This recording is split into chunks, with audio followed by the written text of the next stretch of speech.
Thank you. Hi, everyone. So let me assure you, this is not a car commercial. I have a question for you all. How many of you know what brand this is? Raise your hands. Nobody?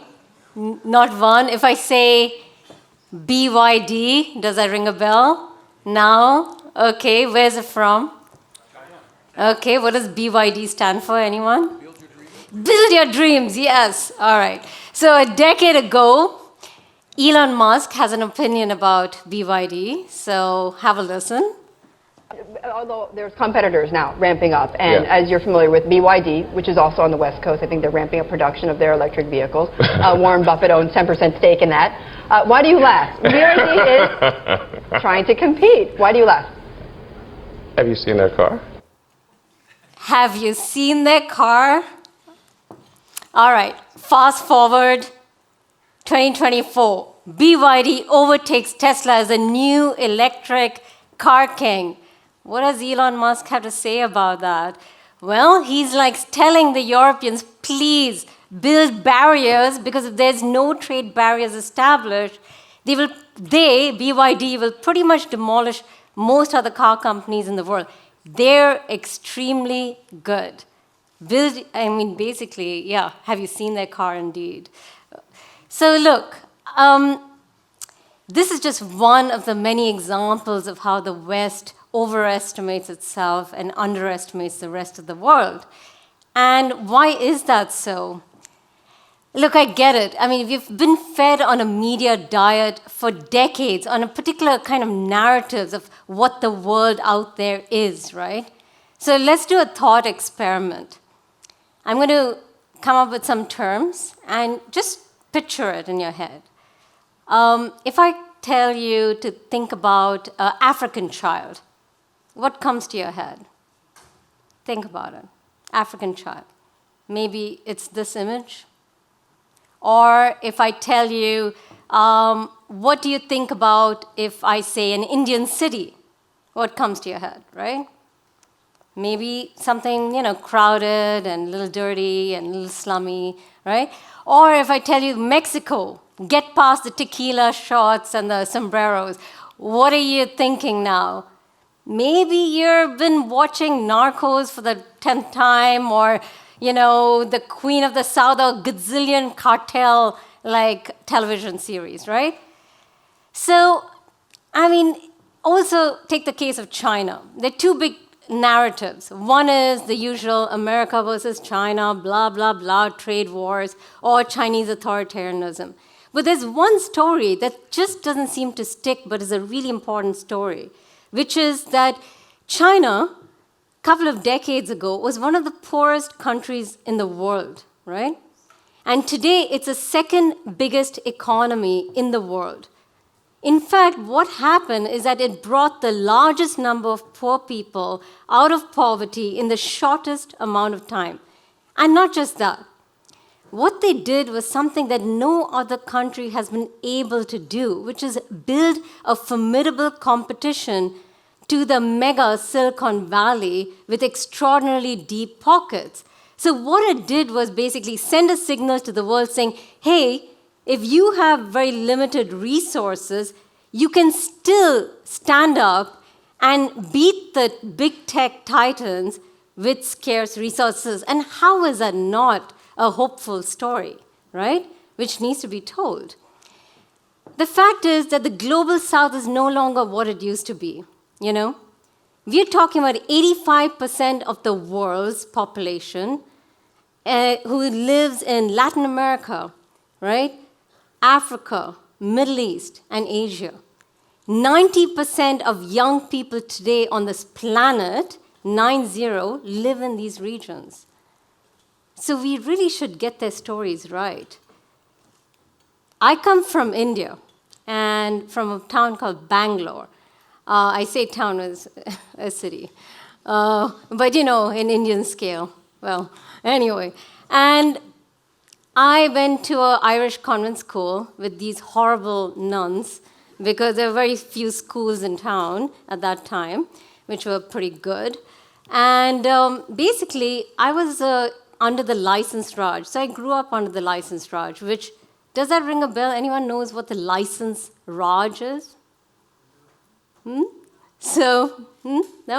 All right, so basically what that meant is that the government had exclusive control over telling which companies, like you set certain kinds of prices for certain kind of goods. So I control the market in dictating what kinds of goods get sold at what prices under a limited permit system. What did that do? It created high degrees of scarcity, extraordinarily high prices, and also long wait lines. My family had to wait 11 years for our first telephone connection, right? We had 3 television channels, growing up. And basically, we saw bikes as a luxury good. So, times have changed. Today, the mobile internet is the cheapest in many parts of the world, which are in the global south. Anyone knows? Some countries which have the cheapest mobile internet. Not here. So my mother has a better plan than myself, right? India, Vietnam, China, Cambodia, you name it, Israel. In fact, so many countries outside Europe and the United States have the cheapest mobile internet. All right. Vietnam and UAE, fintech leaders by far, and they have the highest amount of cryptocurrency, right?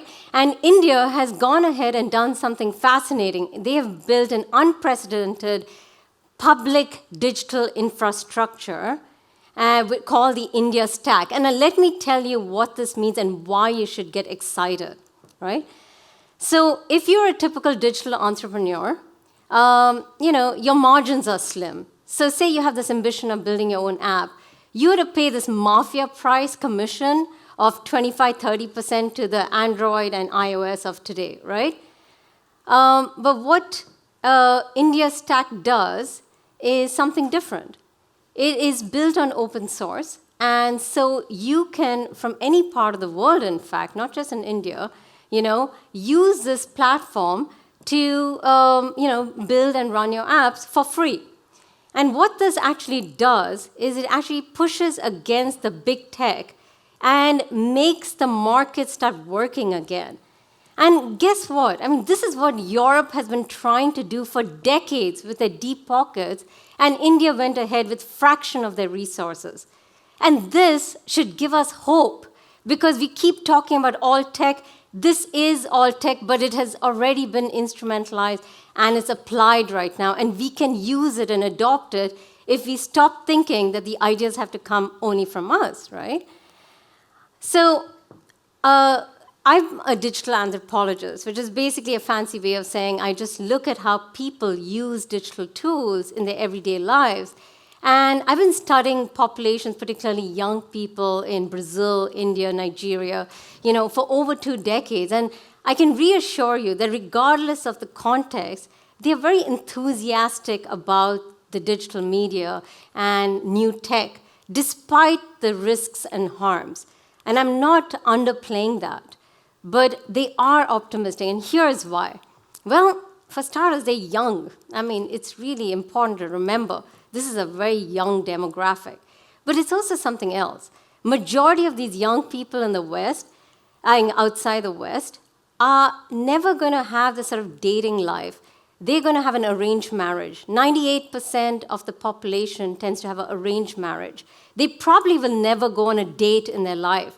There's no place to even have a kiss, forget sex, because not many common, private spaces. So what this means is they go online to have a sort of digital companionship, seek for love and affection, and even have online girlfriends and boyfriends, and feel experienced, right? Second, they don't want to do what their parents are doing. They don't want to be a farmer, they don't want to be a plumber, they don't want to be a servant, they don't want to do all of that. And they're using the digital to craft new kinds of jobs. This is why the creator economy is being led by many of the young people in the global south, from Brazil to Nigeria and across the world, Indonesia. because they are monetizing their content, and people are like, oh, but what about the precarity? Excuse me, in comparison to what, right? We have to put that in mind. And third is because they want more privacy, which, by the way, it's weird because from a European context, it's all about we need privacy, and the digital is extracting from us, right? It's the opposite here. Now, just picture this. They live in a one-room home with 3 generations, so your grandparents are sleeping here, your parents, basically all these it's a tight space, and then you get out and the neighbors all know you and they're watching you and judging you. So, in relation to that, they have far more privacy online on their mobile app. So basically what they're looking for is a little more freedom to love, live, and learn, and they're using the digital for that. And this optimism towards it has led to a lot of experimentation, and these are just a couple of them. Editrex is a sort of AI-based editing tool in India. Lilapa AI is basically a particular kind of AI-based local solutions to local problems from South Africa. So what's so special about it? We have startups too, right? I mean, what's special about it is they're also building their own large language models in their own dialects and languages, which is basically radically changing the way AI is going to be implemented, because it's going to be far more accurate, far more targeted and topical, which means they're going to have a major advantage over generic OpenAI. In fact, if anyone has followed the news in the last few days, China's OpenAI system is going to overtake the Western OpenAI because they are actually adapted to multiple languages in Urdu and Bengali and all sorts of languages, versus OpenAI is just in English, which basically opens themselves to the majority world. So of course they're going to have an advantage, right? And Angami is a Middle Eastern music streaming platform which basically is experimenting and the first of its kind to put AI-enabled music on their platforms, but they're also using AI to detect and copyright infringement and to create creative provenance, because that's one of the biggest issues creators are facing today across the world. And so they're experimenting, and we need to get on board because these are solutions potentially that we can embrace, right? And these are the faces of these entrepreneurs from India, Lebanon, South Africa. Now, this kind of enthusiasm has also been caught statistically, where more than 9 to 10 young people in Kenya, Mexico, China, Nigeria, and India are optimistic about their futures. However, those in Sweden, France, Australia, Great Britain, and Germany are not so. In fact, when asked about how much positive impact, if any, do you think AI is currently having on the way we access information, the way we identify, treat diseases, the way we learn, the way we work, again, the pattern is consistent. Emerging economies are far more optimistic than those in Europe and the United States across all spectrums, as you can see, right? And a recent Economist article said, why are the Americans so sad, right? Progressives. But they went even further and caught about the Americans at large, is that they're far more pessimistic about the future and new tech compared to a decade ago. So what the hell is going on? The West is in the sort of pessimism paralysis towards all things digital and their future, and they're unable to get out of it. And here's the irony, right? The fact is, regardless of all this progress that's happening, the fact is that, Europe and the United States, for instance, are still some of the richest regions in the world today. And here's what we have. We have something really precious, is that less than 7% of the countries enjoy this. Despite our political climate right now, we enjoy a liberal democracy. Think Afghanistan, think actually across the world. Less than 7% of the world's democracies have democracies, right? So that's something to be optimistic about. So we are in a trap, downward spiral, because we seem to feel like we have far less, but we have far more. So what can we do about that, right? So there is potentially some reasons. Part of it could be because of this loss of empire, right? I mean, there's this delusions during Brexit where the British actually thought the Commonwealth will just jump on board and, for good old sake, come on board and work with them instead of Europe. And then they were shocked that their ex-colonies did not choose them over Europe, right? So I think it was like, come on, we need to go post-empire, right? So it could be about the loss of empire. The other, it could be about the loss of respect. Because, the United States used to have majority of the world's economy. It controlled about 85% of the world's economy. Today, it is less than 45%, which means less power. And that's kind of depressing. Nobody likes to give up power, right?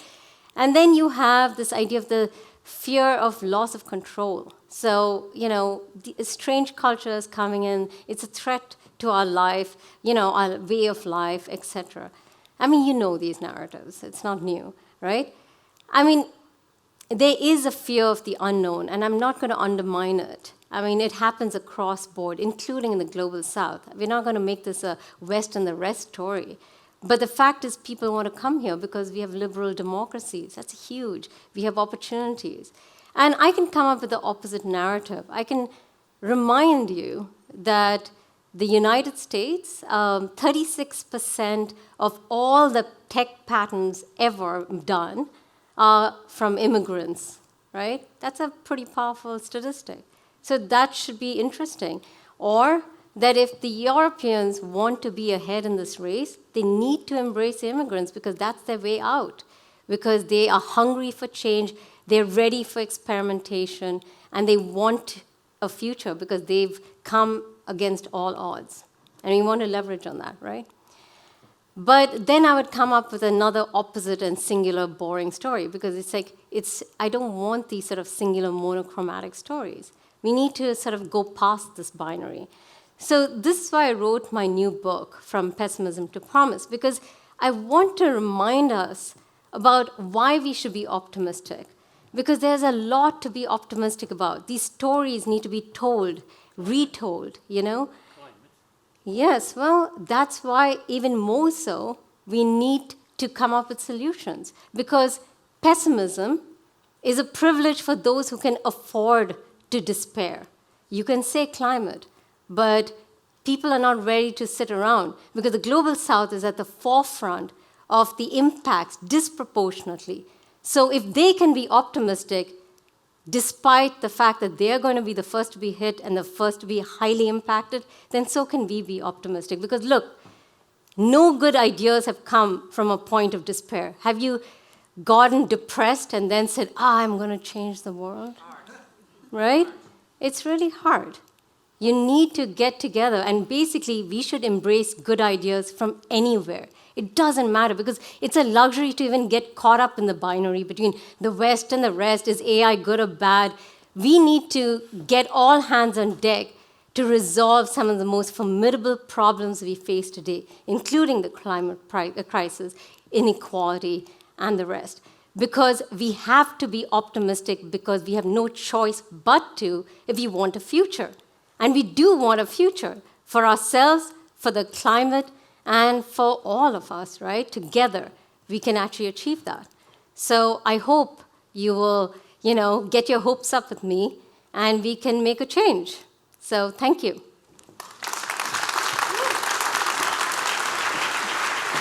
Go South. Nu het progressieve wereldbeeld in dit zelfoverschatte Noordwesten dat van superioriteitscomplexen aan elkaar hangt afbrokkelt, of al lang afgebrokkeld is, tot cynisme, eindtijddenken en het privilege van pessimisme, tot het aanbidden van valse idolen als Elon Musk die het kruis van geloof, hoop en liefde afbreekt tot de T van Tesla, moeten we voor optimisme naar het zuiden. Het noorden is verleden, het zuiden is de toekomst. Go South, young man. Draai de kompassen om, trek erop uit met de Poolster in de rug. Zoek andere sterrenstelsels aan de hemel. Go South, young man. Waar de New Frontier ooit in het westen lag en veel mensen in het noorden nog altijd de beloofde landen in het noorden zien, wijst de toekomst naar het zuiden. Want Europa, overwoekerd door ruïnes, is een museum vol afbrokkelende nazistaten die het stof van oude grensposten afblazen, omdat ze bang zijn voor de barbaren die ze weigeren in eigen volk eerst te zien. Europa. rondstrompelend in vorige eeuwen. Geen idee waar de deur naar deze tijd is. Ingehaald door de rest van de wereld. Ziek, zielig, zwak. Een bloedarmoedige vampier die geen kolonies vol specerijen, suiker en tot slaafgemaakte meer heeft om leeg te zuigen. En in het licht van de zon die opkomt in het zuiden zal verpoederen tot as. Europa, schaduwcontinent dat in haar eigen stoflaag stikt. Waar de vluchtelingen van de toekomst wonen, waar onze ideeën aan wanhoop en inflatie onderhevig zijn, waar we allang in het verleden leven zonder het te weten of zonder het te willen weten.